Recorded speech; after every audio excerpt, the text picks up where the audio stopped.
Celeste is a game about climbing a mountain. Yeah, no. I'm sure if you clicked on this video, you've watched at least one video on Celeste. So as a byproduct of that, I'm gonna assume you know this tech. And if you don't, here you go.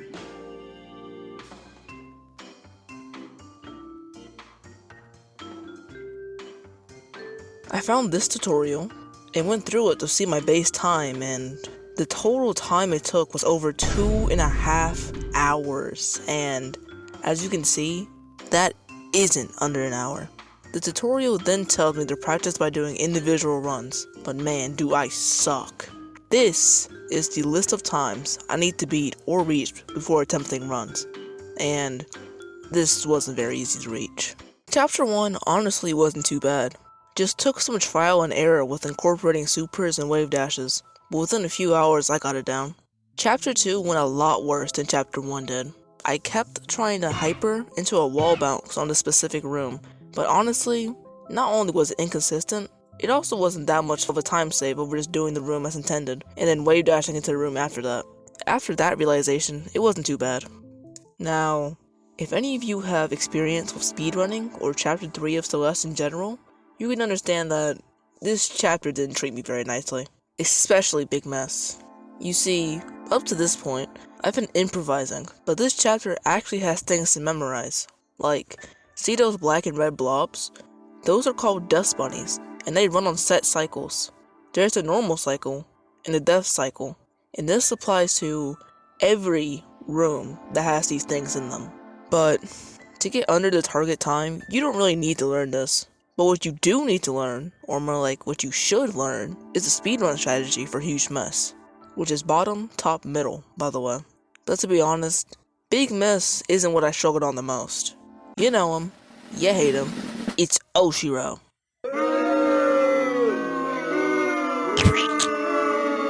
This dude is the most unpredictable, annoying, and bullcrap thing in this entire game, and I will hate this dude till the day I die. Chapter 4 wasn't that bad, actually. I fluked this one first try. It honestly went as well as Chapter 1 and 2. A little bit of practice and it was fine. Now, at first, Chapter 5 was rough. I had no clue where to go, and in turn, it made me bleed a bunch of time. But after some practice, I started having fun. I was schmoving through, and I started thinking, maybe I'll complete this so quickly and easily that it won't even make a worthwhile video. If Chapter 5 built up my confidence, Chapter 6 tore it down immediately. Now, for some reason, I went into this chapter thinking, oh, I've never really struggled all that much with Chapter 6. This will be a cakewalk. I think I'm genuinely an idiot. Because, if you haven't noticed yet, there's a huge difference between playing normally and playing quickly.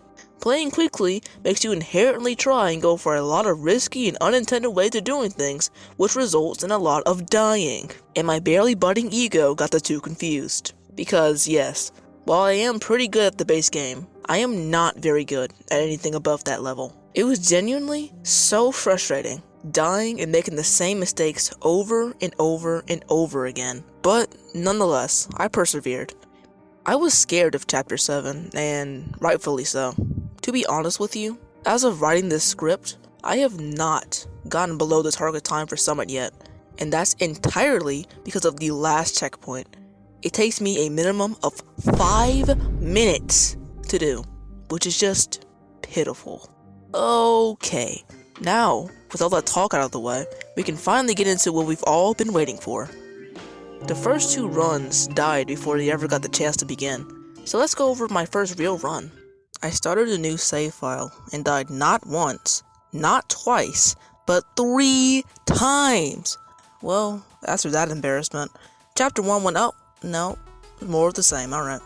I even went over my target time by a few seconds as well. Chapter 2 is more of the same, to be honest. Like, genuinely, look at this gameplay. When loading into Chapter 3, my morale was at an all-time low. I was ready to just throw the entire run away at this point, but surprisingly, Chapter 3 went pretty good. There were of course a few dumb deaths, but not only did I beat it in the target time, I was a couple seconds under it, and it for sure helped that the next 2 chapters were my fastest ones. Chapter 4 went about the same as Chapter 3, which is to say, it went really good. Like, genuinely, it was really clean all around.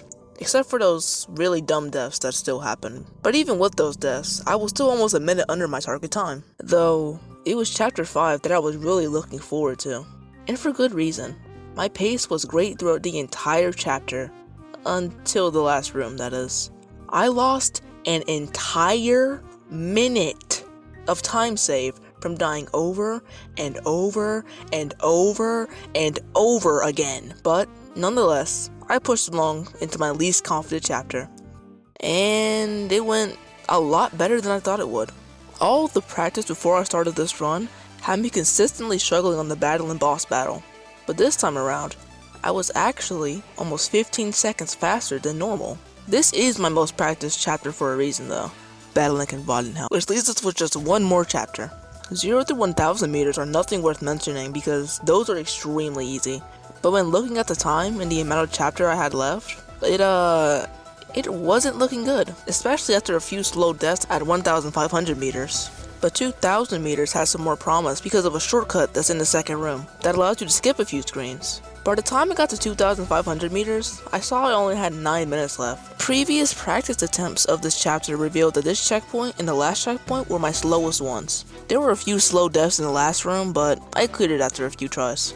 Now, the only thing that's in my way, 30 checkpoints in 7 minutes, but don't look at that. But in the end, I got it, and I mean, it was surreal. Looking on speedrun.com, I saw that I'm at around 5,182nd place. For a first run, that's not bad. For the last couple of years, speedrunning has held a pretty special place in my heart. It's something I've always wanted to participate in and leave my mark on, and I'm so happy I finally worked up the courage to do it. Though, there are a few things I wish I did differently. Like, I don't know why I tried doing supers and hypers and stuff when just clearing the room normally would have sufficed. It's like I got wrapped up in trying to be fast that I ended up just doing the opposite. That's why there are so many dumb deaths. So, here's some tips for anyone out there that for some reason decides to speedrun off this video. Tip 1. Please, for the love of God, do what is most consistent for each room. I know doing a reverse super in this room is appealing, and I know doing a hyper into a wall bounce into a wave dash feels cool, but you will not hit this in actual runs 9 times out of 10. Tip 2. On chapters 3 and 6, do not hesitate. Hesitation will throw you off cycle, and it's especially bad to hesitate on chapter 6 because battle lines, bitch ass, it can be kind of unforgiving at times. A couple milliseconds to think, maybe I should wait, can be the difference between life and death. And finally, tip 3. Try not to crash out too much. This is actually the first time I've played Celeste and been genuinely angry. And as a result, it severely hindered me in my gameplay. Being angry makes you a lot more active and prone. What makes you a lot more angry? So just take a step back and remember it's just a game before you break something. See you maybe. Wow, it's a super secret club for the 3 people who made it here. I wasn't sure where to put this in the video, but please go support this indie project. It's really freaking cool, and I want at least one person to be informed about this absolute beauty. Okay, bye. Oh my god, did that all record? Okay, whew.